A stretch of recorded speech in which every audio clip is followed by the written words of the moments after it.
আচ্ছা, এই ভিডিওটিও investing purpose এবং অবশ্যই লং টার্ম ইনভেস্টরদের জন্য। তো এই ভিডিওতে 3টি স্টক নিয়ে কথা বলা হবে, যেগুলো হাই গ্রোথ বাড়ন্ত স্টক। মানে এরা যখন থেকে মার্কেটে নেমেছে তখন থেকে দুর্দান্ত পারফরমেন্স দিচ্ছে, কারণ এদের বিজনেস কিন্তু দুর্দান্ত রয়েছে। এদের বিজনেস স্ট্রাকচার, বিজনেস সব কিছু ওভারভিউ নিলে আপনারা বুঝতে পারবেন। তো যাই হোক, এই ভিডিওতে এদের জাস্ট পরিচয়, এর ডেটাগুলোর পরিচয়, এগুলো দেখলেই বুঝতে পারবেন তাদের বিজনেসে কতটা স্ট্রেন রয়েছে।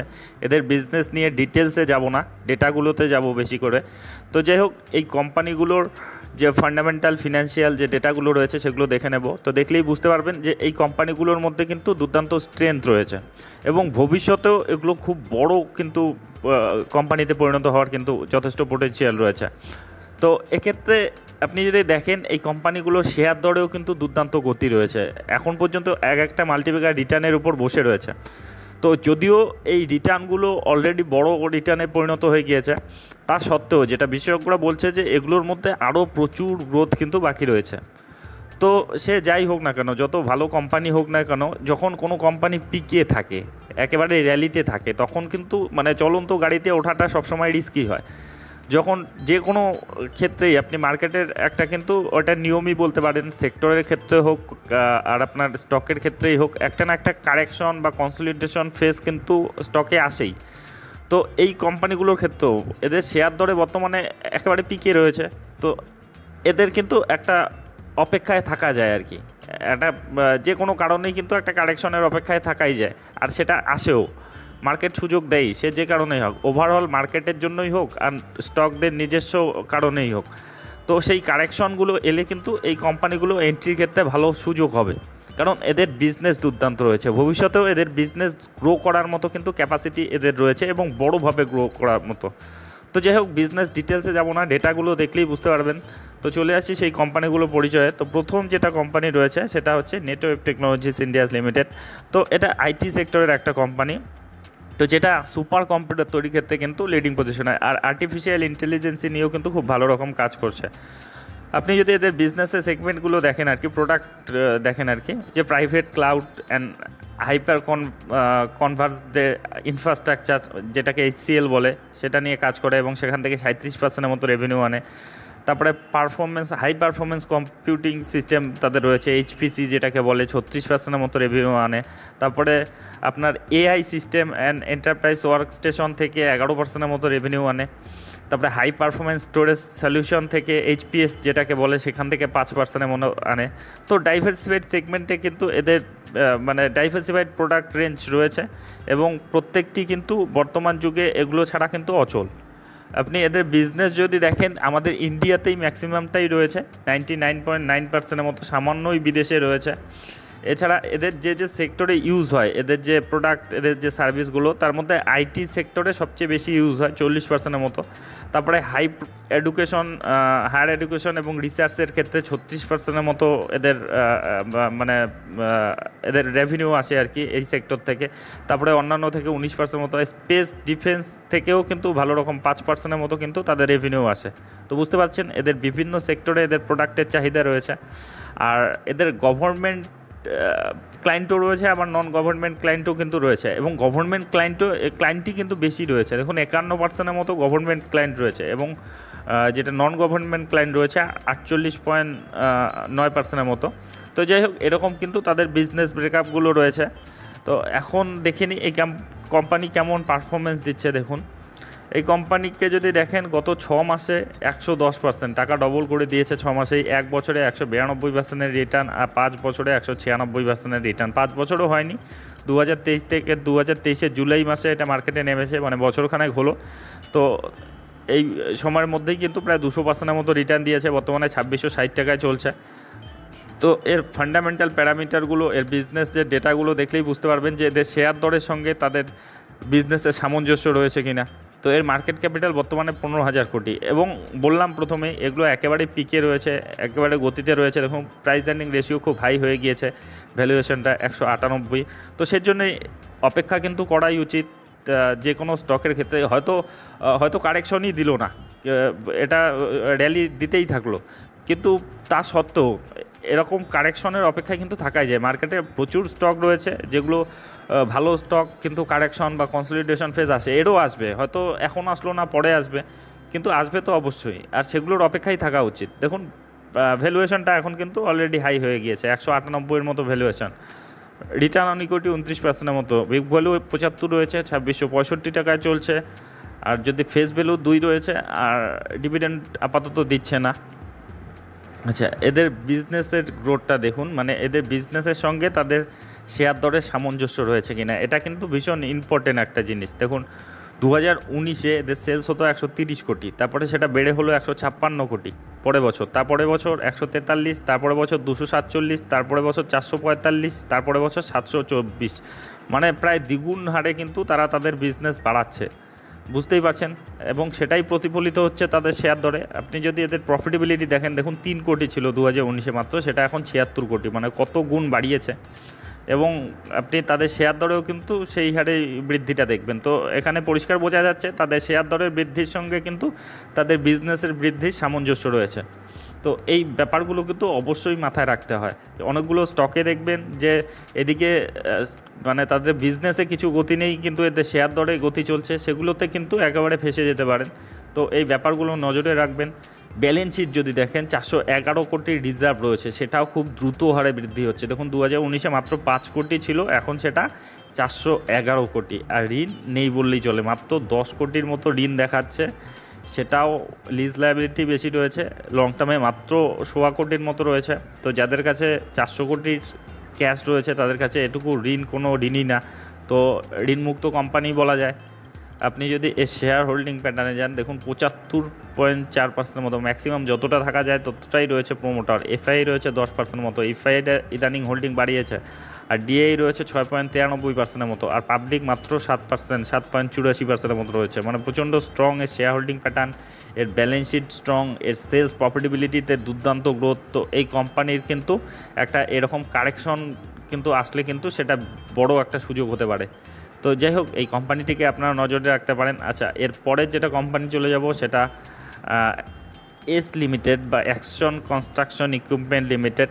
তো যেটা হচ্ছে যাদের প্রোডাক্ট আর কি, যে ক্রেন, যে অফরোড যে ভেহিকেলগুলো হয় আর কি, সেগুলো তারা তৈরি করে, মেশিনগুলো তারা তৈরি করে। তো এরা ক্রেন তৈরির ক্ষেত্রে ভারতের মধ্যে লিডার কোম্পানি। দেখুন মোবাইল ক্রেন তৈরির ক্ষেত্রে তাদের 63%-এর মতো মার্কেট শেয়ার তাদের দখলে রয়েছে। টাওয়ার ক্রেন তৈরির ক্ষেত্রে 60%-এর মতো তাদের কিন্তু মার্কেট শেয়ার তাদের দখলে রয়েছে। তো বুঝতে পারছেন এই কোম্পানির কিন্তু মার্কেটে তাদের প্রচুর কিন্তু চাহিদা রয়েছে, বিজনেস অনেক ছড়ানো রয়েছে। আপনি এদের দেখুন ক্রেন সেগমেন্ট থেকেই সবচেয়ে বেশি রেভিনিউটা আসে। প্রোডাক্ট যদি দেখেন, সবচেয়ে বেশি প্রোডাক্ট তাদের কিন্তু ক্রেন, 77%। তারপরে কনস্ট্রাকশন ইকুইপমেন্ট বিভিন্ন ধরনের, সেগুলো 11%-এর মতো। তারপরে ম্যাটেরিয়াল হ্যান্ডলিং যে প্রোডাক্টগুলো থাকে সেগুলো 6%-এর মতো। আর 5%-এর মতো রয়েছে অ্যাগ্রি ইকুইপমেন্টগুলো, যে আপনার ট্রাক্টরগুলো হয় বা অন্যান্য যে যন্ত্রগুলো হয় কৃষিকাজের ক্ষেত্রে যেগুলো ব্যবহার করা হয়। তো এদের বিজনেস কিন্তু আমাদের ইন্ডিয়াতে তো রয়েছে, ছড়িয়ে রয়েছে, এবং সেটা কিন্তু ধীরে ধীরে ইন্ডিয়ার বাইরেও ছড়াচ্ছে। দেখুন 88%-এর মতো তাদের কিন্তু বিজনেস ইন্ডিয়াতে রয়েছে, আর 12%-এর মতো রয়েছে বিদেশে। আচ্ছা, আপনি যদি এদের কাস্টমার সেগমেন্টে যান, কনস্ট্রাকশন সেক্টরের যে বড় বড় যে কোম্পানিগুলো রয়েছে, এদের ক্লায়েন্ট বেসও যদি দেখেন, মানে গেইল, রিলায়েন্স, মানে যারাই কনস্ট্রাকশন নিয়ে কাজ করে, যে বড় বড় কোম্পানিগুলো সবগুলোই এদের ক্লায়েন্ট রয়েছে। আপনি সেগুলো দেখালে অনেকটাই হয়ে যাবে, তো খুব সংক্ষেপেই বলা হচ্ছে। তো কনস্ট্রাকশনের ক্ষেত্রে যারা কাজ করে তারা 90%-এর মতো এর ক্লায়েন্ট রয়েছে। তারপরে এগ্রিকালচার সেক্টরে এদের 9%-এর মতো ক্লায়েন্ট রয়েছে।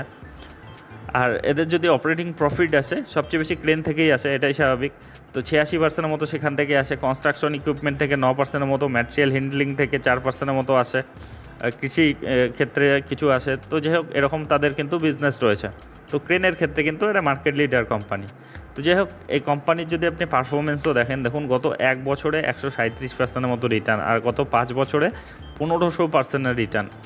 তো এই কোম্পানিগুলো অলরেডি মাল্টিব্যাগের রিটার্নের উপর বসে রয়েছে, সেই জন্য বারবার বলা হচ্ছে যে সে কোম্পানি স্ট্রং, আরও এদের বিজনেস বাড়বে। কিন্তু তা সত্ত্বেও এই মুহূর্তে ঢোকাটা, কারণ যারা 1500% টাকা 15 গুণ করে বসে রয়েছে, 16 গুণ করে বসে রয়েছে, তারা তো একটা প্রফিট বুকিং করতেই পারে। আর এই ধরনের ছোটো কোম্পানিতে প্রফিট বুকিং হলে কিন্তু বড়ই হবে, যে 30, 40, 50% কারেকশন কিন্তু যে কোনো হতেই পারে। প্রফিট বুকিং করলে হতেই পারে। তো সেক্ষেত্রে এই প্রফিট বুকিংয়ের সময়গুলোর জন্য অপেক্ষা করা উচিত, কারণ এক সময় না এক সময় প্রফিট বুকিং হবেই। তো একেবারেই পিকে ঢোকাটা সবসময় রিস্কি হয়। তো যাই হোক, এই কথাটি বারবার বলা হচ্ছে। এগুলো অবশ্যই যারা মার্কেটে অনেক দিন ধরে রয়েছেন তাদেরকে বলার দরকার হয় না, কিন্তু যারা মার্কেটে নতুন আর কি, তাদের জন্য কিন্তু এগুলো খুবই লার্নিং বিষয়। এগুলোর জন্যই কিন্তু অনেক লস হয়ে যায়। তো যাই হোক, এই কোম্পানির যদি আপনি ফান্ডামেন্টাল প্যারামিটারগুলো দেখেন, 17,000 কোটি এর মার্কেট ক্যাপিটাল রয়েছে। এর পিটা কিন্তু এখনও বলতে গেলে ভ্যালুয়েশনটা খুব যে হাই হয়ে গিয়েছে তা কিন্তু না, 52 মতো রয়েছে। রিটার্ন অন ইকুইটি 30% মতো রয়েছে। বুক ভ্যালু 103 রয়েছে, 1444 টাকায় চলছে। ফেস ভ্যালু 2 রয়েছে, ডিভিডেন্ডও দিচ্ছে। আচ্ছা, এখন দেখুন এদেরও বিজনেসের সঙ্গে তাদের শেয়ার দরের গতির সামঞ্জস্য রয়েছে কিনা। দেখুন 2019-এ এদের যে সেলস হতো 1300 কোটি, তারপরে কোভিড টাইমে কমে গিয়েছিল, তারপরে দেখুন 1600 কোটি 2022-এ, তারপরে 2023-এ সেটা 1600 থেকে 2100 হলো, এখন 2900। মানে কনসিস্টেন্টলি গ্রোথ রয়েছে এবং খুব বড় গ্রোথ রয়েছে। আপনি প্রফিটেবিলিটি দেখুন, 2019-এ তখন 56 কোটি ছিল, এখন সেটা 328 কোটি। তো সেলস প্রফিটেবিলিটি দেখলেই বোঝা যাচ্ছে দুর্দান্ত গ্রোথ রয়েছে তাদের বিজনেসে, এবং সেটাই তাদের শেয়ার দরে প্রতিফলিত হচ্ছে। তো এরও কিন্তু শেয়ার দরের গতির সঙ্গে তাদের বিজনেসের গতির কিন্তু মোটামুটি সামঞ্জস্য রয়েছে। আপনি এদেরও ব্যালেন্স শিট দেখুন, প্রচণ্ড স্ট্রং ব্যালেন্স শিট। 1206 কোটি রিজার্ভ রয়েছে, যেটা খুব দ্রুত গ্রো করছে। 2019-এ 400 কোটি ছিল, সেটা এখন 1200 কোটি। আর ঋণ একেবারে ঋণমুক্ত কোম্পানি বলা যায়, 4 কোটি ঋণ দেখাচ্ছে, সেটা শর্ট টার্মে রয়েছে। লং টার্মে একেবারে ঋণমুক্ত কোম্পানি। তো যার কাছে 1200 কোটি টাকার ক্যাশ রয়েছে, তার কাছে 4 কোটি টাকা কোনো টাকাই না। তো ক্যাশ রিচ কোম্পানি এটাও। আপনি যদি শেয়ার হোল্ডিং প্যাটার্নে যান, 66%-এর মতো প্রোমোটর, 9%-এর মতো এফআইআই, ডিআই রয়েছে 2%, 2.5%-এর মতো, আর পাবলিক রয়েছে 21%-এর মতো। এরও দুর্দান্ত এর যে শেয়ার হোল্ডিং প্যাটার্ন। তো ডেটাগুলো দেখলেন, প্রত্যেকটির মধ্যেই কিন্তু ভীষণ পজিটিভিটি রয়েছে। তো এই কোম্পানিটিকে কিন্তু আপনারা নজরের মধ্যে রাখতে পারেন, স্টাডি করতে পারেন। এটা মোটামুটি ছোটো মিড ক্যাপের দিকে কিন্তু চলে গিয়েছে। তো যাই হোক, এরপরে যেটা কোম্পানি, যেটা বর্তমানে সবচেয়ে ট্রেন্ডিং সেক্টর, ডিফেন্স এবং অ্যারোস্পেস সেক্টরের, ডিফেন্স সেক্টরের ক্ষেত্রে কিন্তু একটা নতুন কোম্পানি বলা যায়। তো এই কোম্পানি যদি দেখুন এরা যে সেক্টরে অ্যারোস্পেস কম্পোনেন্ট তৈরির ক্ষেত্রে ম্যাক্সিমাম এদের বিজনেস রয়েছে, 28%-এর মতো। তারপরে রাডার, তারপরে রেডিও নেভিগেশন, এসব ক্ষেত্রে তাদের প্রোডাক্ট রয়েছে, সেটা 28%-এর মতো। এছাড়াও যে ইলেকট্রিক যে জিনিসগুলো থাকে, স্টোরেজ ওয়াটার হিটার, তারপরে ইমার্শন হিটার, এ ধরনের মোটামুটি 26%-এর মতো এদের বিজনেস রয়েছে। এফসিএস থেকে 8%-এর মতো, নাভাল সিস্টেমে 3%-এর মতো এদের বিজনেস রয়েছে। এবং এদের ম্যাক্সিমামটাই আর কি, আপনি যদি সেগমেন্ট দেখেন আর কি, পুরোটাই কিন্তু ইলেকট্রনিক্স, ডিফেন্স ইলেকট্রনিক্সের ক্ষেত্রে কিন্তু এরা একেবারে বলা যায় সেক্ষেত্রেই স্পেশালিস্ট, এবং এদের প্রোডাক্টের কিন্তু প্রচুর চাহিদা রয়েছে। আর যেহেতু ডিফেন্স অ্যারোস্পেস সেক্টরটা বর্তমানে ভীষণ একটা চাহিদাযুক্ত সেক্টর, বর্তমান সব কিছুই আমাদের ইন্ডিয়াতেই হচ্ছে। মেক ইন ইন্ডিয়া, আত্মনির্ভর ভারত যখন থেকে হচ্ছে, আপনি দেখতেই পাচ্ছেন ডিফেন্স সেক্টরে কী ধরনের গতি রয়েছে। তো ডিফেন্সের প্রোডাক্ট এরা বানায়, প্রয়োজনীয় প্রোডাক্ট। তো এদেরও যে গতি আসবে সেটা কিন্তু বোঝাই যায়। তো যাই হোক, এদের যদি লোকেশন ওয়াইজ ব্রেকআপ দেখেন, ইন্ডিয়াতেই ম্যাক্সিমাম বিজনেস রয়েছে 84%-এর মতো, অন্যান্য ক্ষেত্রে 16%-এর মতো বিজনেস রয়েছে, মানে ইন্ডিয়ার বাইরে। তো এরাও কিন্তু ডোমেস্টিক এবং ইন্টারন্যাশনাল লেভেলেও কিন্তু এদের বিজনেস রয়েছে। এদের যদি কাস্টমার ব্রেকআপ দেখেন, ম্যাক্সিমাম ডিআরডিও যে রয়েছে আর কি, তারাই কিন্তু সবচেয়ে বড় এদের ক্লায়েন্ট, 48% তারাই ব্যবসা দেয়। আর হল মোটামুটি 16%-এর মতো ব্যবসা দেয়। তারপরে ব্রাহ্মস 8%-এর মতো, বেল আর কি, ভারত ইলেকট্রনিক লিমিটেড, সেটা 3%-এর মতো ব্যবসা দেয়। আর অন্যান্যরা মোটামুটি 25%-এর মতো ব্যবসা দেয়। তো বুঝতে পারছেন এদের বিজনেস নেটওয়ার্ক, বিজনেস স্ট্রাকচার সব কিছুই কিন্তু প্রচণ্ড স্ট্রং রয়েছে, এবং যে সবচেয়ে বুলিশ সেক্টর, সেই সেক্টরে কিন্তু এই কোম্পানি কাজ করছে। তো যে কোম্পানির নাম হচ্ছে ডাটা প্যাটার্ন লিমিটেড। তো যেটা আপনি যদি দেখেন, এর 6 মাসে রিটার্ন 64%, 1 বছরে 67%, আর 5 বছরে দেখুন 326%-এর মতো রিটার্ন। মানে কী ধরনের গতি রয়েছে এবং এর কি পোটেনশিয়াল রয়েছে, আপনি এর বিজনেস ডিটেলস দেখলেই বুঝতে পারবেন। আপনাকে যদি দরকার হয় অবশ্যই কমেন্ট বক্সে লিখে জানাবেন। এদের বিজনেস সব কিছু নিয়ে, মানে ফান্ডামেন্টাল, ফিনান্সিয়াল, মানে ডিটেলসে ইন্ডিভিজুয়ালি কভার করা হবে আর কি। যদি আপনাদের দরকার হয় লিখে জানাবেন। তো যাই হোক, এর যদি আপনি ফান্ডামেন্টাল প্যারামিটারগুলো দেখুন 18,000 কোটি এর মার্কেট ক্যাপিটাল, এর পিইটাও কিন্তু হাইয়ের দিকে। তো এগুলো চাহিদা এখন বর্তমানে তুঙ্গে রয়েছে, তো পি কিন্তু একটু হাই হবেই, 100-র উপরে পি রয়েছে। রিটার্ন অন ইকুইটি 14% মতো রয়েছে, বুক ভ্যালু 237 রয়েছে, 3216 টাকায় চলছে, ফেস ভ্যালু 2 রয়েছে, ডিভিডেন্ডও দিচ্ছে 0.19% হিসাবে। আচ্ছা, এখন দেখুন এই কোম্পানির বিজনেসে কেমন গ্রোথ রয়েছে। দেখুন 2019-এ এদের সেলস হতো 131 কোটি, তারপরে 156 হলো, 224 হলো, তারপরে 311 হলো, 453 হলো, 520 বর্তমানে। আর আপনি যদি এদের প্রফিটেবিলিটি দেখুন 8 কোটি ছিল 2019-এ, এখন সেটা 182 কোটি, মানে কত গুণ বাড়িয়েছে বুঝতেই পারছেন। তো এদের বিজনেসের সঙ্গেও কিন্তু এদের শেয়ার দরের গতির কিন্তু একেবারেই সামঞ্জস্য রয়েছে, সুন্দর। আপনি ব্যালেন্স শিটে যান, সেখানেও সুন্দর দেখতে পাবেন 1313 কোটির বড়সড় রিজার্ভ এবং খুব দ্রুত গ্রো করছে। 2019-এ ছিল মাত্র 131 কোটি, এখন সেটা 1300 কোটি। আর ঋণ মাত্র 4 কোটি, মানে ঋণ নেই বললেই চলে। তো প্রত্যেকটি কিন্তু ঋণমুক্ত কোম্পানি, যে 3টি কোম্পানি বলা হলো, প্রচণ্ড স্ট্রং এদের ব্যালেন্স শিট। আপনি যদি এদের শেয়ার হোল্ডিং প্যাটার্নেও যান, দেখুন 42%-এর মতো প্রোমোটার, এফআই রয়েছে 14%, আর এফআইরা কী হারে হোল্ডিং বাড়াচ্ছে ইদানিং দেখতেই পাচ্ছেন। মানে 1% ছিল 2022-এ, তারপর 5% হলো 2023-এ, এখন সেটা 14%, 14.5%। আর ডিআই 8% ছিল, এখন সেটা 11.5%-এর মতো। আর পাবলিক রয়েছে 31%-এর মতো। তো প্রচণ্ড স্ট্রং এর ব্যালেন্স শিট, একটা ছোটো নতুন কোম্পানি যাবে। তো যাই হোক, এই প্রত্যেকটি কোম্পানির ডেটাগুলো কিন্তু ভীষণ স্ট্রং, মানে এদের বিজনেসের ডেটাগুলো আর কি। তো এদের বিজনেসে কিন্তু দুর্দান্ত গ্রোথ রয়েছে, তো এদের শেয়ার দরেও দুর্দান্ত গ্রোথ রয়েছে। তো সেজন্যই আর কি প্রার্থনা করুন যে এই কোম্পানিগুলো শেয়ার দরে যাতে একটা কারেকশন আসে, 20-30%-এর এরকম কারেকশন আসে, সেটা কিন্তু এন্ট্রির জন্য খুব ভালো একটা সময় হবে। তো যাই হোক, এই কোম্পানিগুলো যারা এসআইপি মোডে করেন তাদের ব্যাপারটা আলাদা, কিন্তু যারা একবারেই অনেক মানে বার্ক মোডে করেন আর কি, তাদের জন্য আর কি কারেকশনটা কিন্তু জরুরি। কারণ ঠিক আছে, এগুলো গতি দিয়েছে, আরও ভবিষ্যতে দেবে, কিন্তু তার আগে কিন্তু কারেকশনগুলো মানে যে কোনো মুহূর্তে এত বড় রিটার্ন দেওয়ার পর কিন্তু 20-30% কারেকশন কিন্তু হতেই পারে যে কোনো মুহূর্তে। আপনি ঢুকলেন আর সেই মুহূর্তেই কারেকশনটা এলো, সে তখন কিন্তু কনফিডেন্সটা লো হয়ে যায়। তো সেজন্যই বলা হয় এগুলো কারেকশন বা কনসলিডেশন ফেজের অপেক্ষায় থাকা উচিত। তো যাই হোক, এই কোম্পানিগুলো পরিচয় নিয়ে এই ভিডিওটা ছিল। তো এই ধরনের ভিডিও যদি আপনাদের উপকারে লেগে থাকে তবে অবশ্যই চ্যানেলটি সাবস্ক্রাইব করে রাখবেন। আর অবশ্যই এগুলো ইন্ডিভিজুয়ালি কভার করা হচ্ছে, প্রশংসা করা হচ্ছে, তাই বলে এগুলোকে রিকমেন্ডেশন হিসেবে নেবেন না, কারণ শেয়ার বাজারে আমি কোনো বিশেষজ্ঞ নই, কিংবা সেবি রেজিস্টার্ড অ্যানালিস্টও নই। আমি যা দেখছি, শিখছি, অনুভব করছি, সেগুলোই আপনাদের সঙ্গে শেয়ার করছি। আর আপনি যখন ইনভেস্টমেন্ট করতে যাবেন, আরও ডিপলি অ্যানালাইসিস করবেন, আপনার যে ফিনান্সিয়াল অ্যাডভাইজার রয়েছে তাদের উপদেশ নেবেন। আর অবশ্যই রিস্ক ম্যানেজমেন্ট ঠিকঠাক রেখে তবেই কিন্তু ইনভেস্টমেন্টের কথা ভাববেন। আর এই 3টি স্টক সম্বন্ধে আপনাদের মতামত কি, অবশ্যই কমেন্ট বক্সে লিখে জানাবেন। তো যাই হোক, ভিডিওটি শেষ পর্যন্ত দেখার জন্য ধন্যবাদ।